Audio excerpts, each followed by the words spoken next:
भाई बहन के पवित्र संबंध का पर्व प्रकृति पर्व करम को लेकर उत्साह करम उल्लास में डूबा पूरा झारखंड है। मांदर और नगाड़ों की धुन पर थिरकेंगे पांव।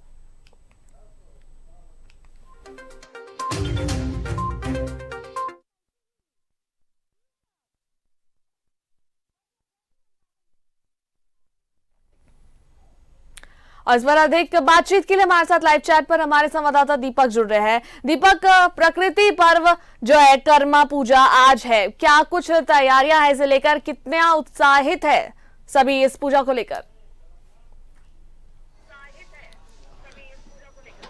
जी बिल्कुल, आदिवासी समाज के लिए प्रकृति का पर्व कर्मा कई मायनों में खास होता है और प्रकृति का पर्व कर्मा बड़े ही हर्षोल्लास के साथ मनाया जाता है। झारखंड, छत्तीसगढ़ समेत आदिवासी बहुल राज्यों में यह पर्व त्यौहार बड़े ही हर्षोल्लास के साथ मनाया जाता है और इसको लेकर जो इसकी तैयारी है वो तीज बीतने के बाद से ही शुरू हो जाती है। 7 प्रकार 9 प्रकार के अनाज से जावा उठाया जाता है और आज का दिन यानी कि भादो एकादशी के शुक्ल पक्ष के दिन का बेहद इंतजार होता है। गाँव के पाहन के द्वारा अखाड़ा में विधिवत पूजा अर्चना की जाती है।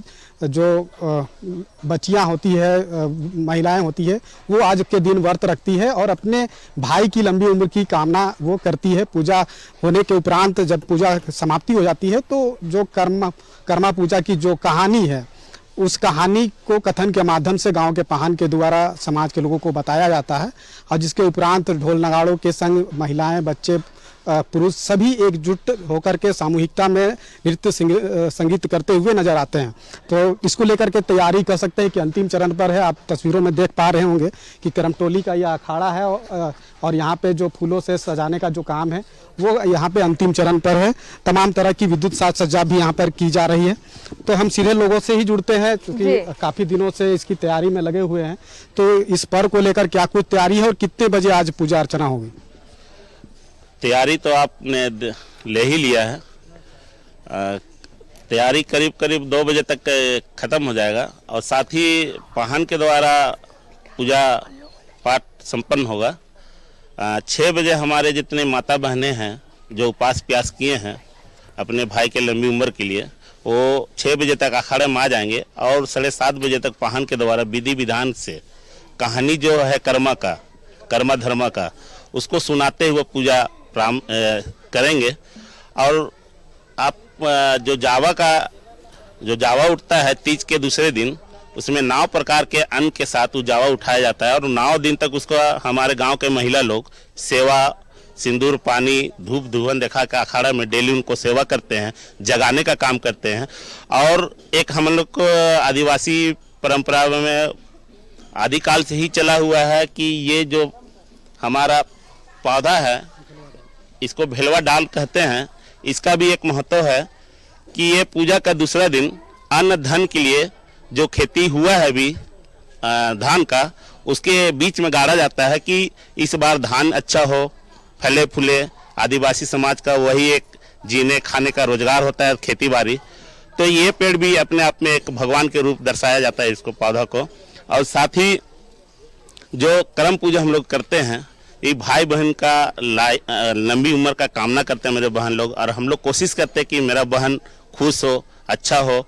और ये कर्म बीतने के बाद हम लोग के जितने भी शुभ काम होते हैं, या शादी जैसा चीज़ें हो, या नया घर मकान बनाना हो, या अच्छा कोई नया काम का शुरुआत हम लोग कर्म के त्यौहार के बाद हम लोग शुरुआत करते हैं।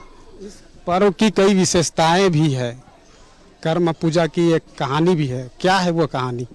ये कहानी है कर्मा धर्मा का है, 2 भाई बहन का और कहानी।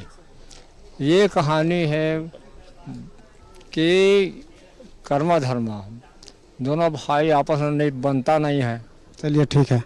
और तैयारी क्या है खास तौर पे इस बार? इस बार खास तैयारी है, आप देख सकते हैं कि यंग नागपुर क्लब के जितने भी सदस्य हैं उनके द्वारा इस बार भव्य पूजा का आयोजन किया जा रहा है। और इसका तैयारी आप खुद से देख सकते हैं कि हम लोग चारों तरफ फूल माला वाला पूरा बढ़िया से सजावट का पूरा हम लोग काम देख रहे हैं। निश्चित तौर पे हमको लगता है कि 2 बजे तक हम लोग पूरा पूजा का तैयारी पूरा कर लेंगे। कितने बजे आसपास यहाँ पे पूजा होगी? शाम 7 बजे पूजा आरंभ हो जाएगा। संभवतः 7 से 8 बजे के बीच में पूजा स्टार्ट हो जाता है। उसके बाद 9 बजे लगभग समापन होने के बाद में कर्म कथा के, जो आप जैसे जानते हैं समाज के लोग में बताया जाता है कि कर्मा धर्मा के बारे में, कि वो कर्म के पूजा के संबंध में कर्मा और धर्मा भाई थे। और आदिवासी समाज में कर्मा पूजा का बहुत बड़ा प्राकृतिक त्यौहार के साथ में जल जंगल जमीन का आदिवासी जुड़ा ही है। इसके साथ में हम कहना चाहते हैं कि ये जो पूजा है ये प्रकृति से पूरा विलोम है और उससे जुड़ा रहता है। तो प्रकृति से आदिवासी समाज का एक गहरा रिश्ता है और ये सदियों से यह रिश्ता कायम है। यही वजह है कि आदिवासी समाज को प्रकृति का पूजक कहा जाता है।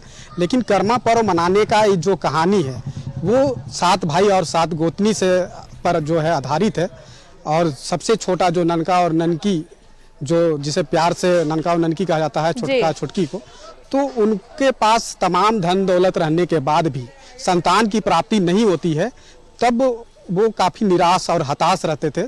और जब उन्हें इष्ट देव कर्मा की जब स्वप्न में आते हैं और उन्हें यह बताया जाता है कि आप कर्मा की पूजा करें भादो एकादशी शुक्ल पक्ष के दिन, तो आपकी मनोकामनाएं पूर्ण होगी।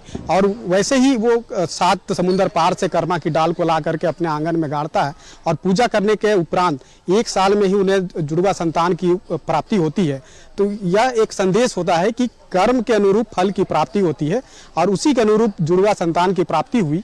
तो यही वजह है कि बड़ा जो बेटा था उनका नाम कर्मा और छोटा का धर्मा रखा गया।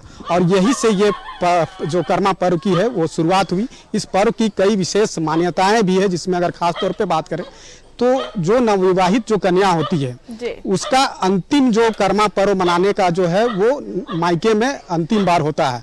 और उसके लिए पहले ससुराल पक्ष के द्वारा उस कन्या को मायके पहुंचाया जाता है और तमाम श्रृंगार और पूजन सामग्री जो है ससुराल पक्ष के द्वारा मायके में पहुंचाया जाता है। और उसके उपरांत वो अपने मायके में पूजा करती है, कर्म पर्व मनाती है। और उसके बाद जो भी कर्मा आने वाले समय में जो मनता है वो ससुराल पक्ष में उनका मनता है। तो इस तरह की इसकी परंपरा है, मान्यताएं हैं।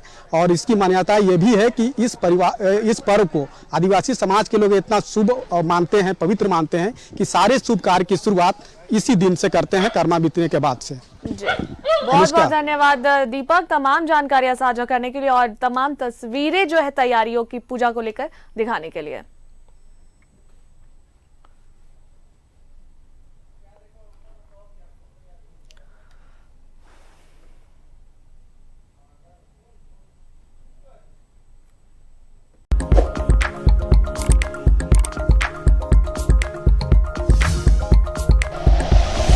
Like and share videos, subscribe करें हमारा चैनल और प्रेस करें बेल आइकॉन।